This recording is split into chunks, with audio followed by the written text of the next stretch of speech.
The types of social interventions that are important depends upon the situation within the country itself.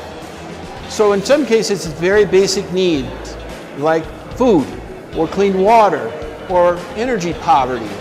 In other places, like Mexico, it's community oriented primarily. And you see things like social justice, gender equality, help for the youth in education. Now there are parts of Mexico where there is insufficient healthcare coverage. And so some of the social enterprises are working in healthcare where places where it's very hard to access healthcare.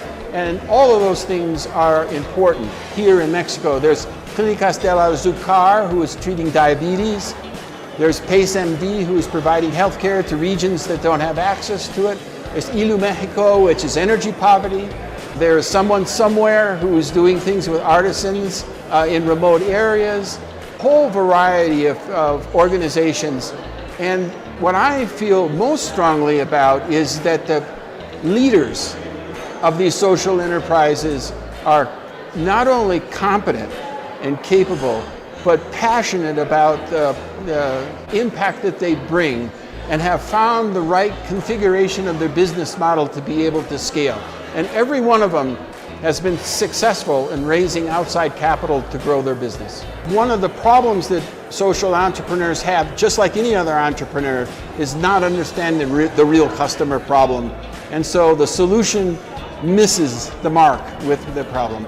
And so we encourage the entrepreneurs to work with the customers closely to really understand the problem.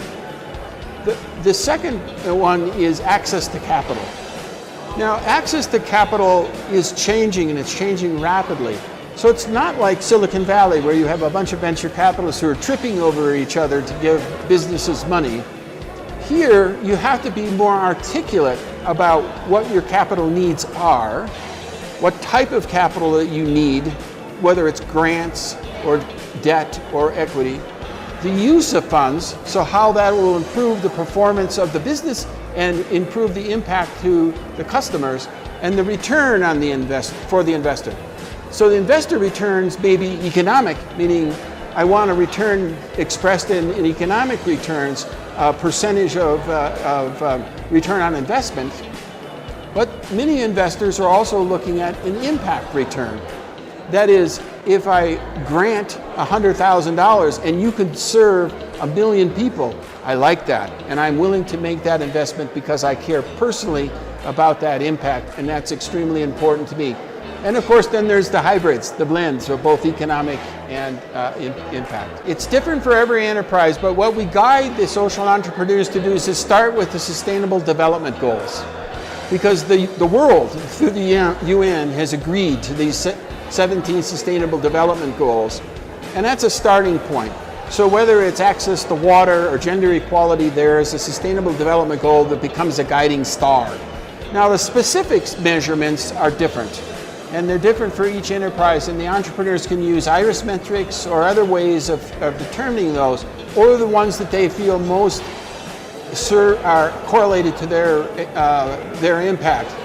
But what we tell them all the time is measure, measure, measure, right?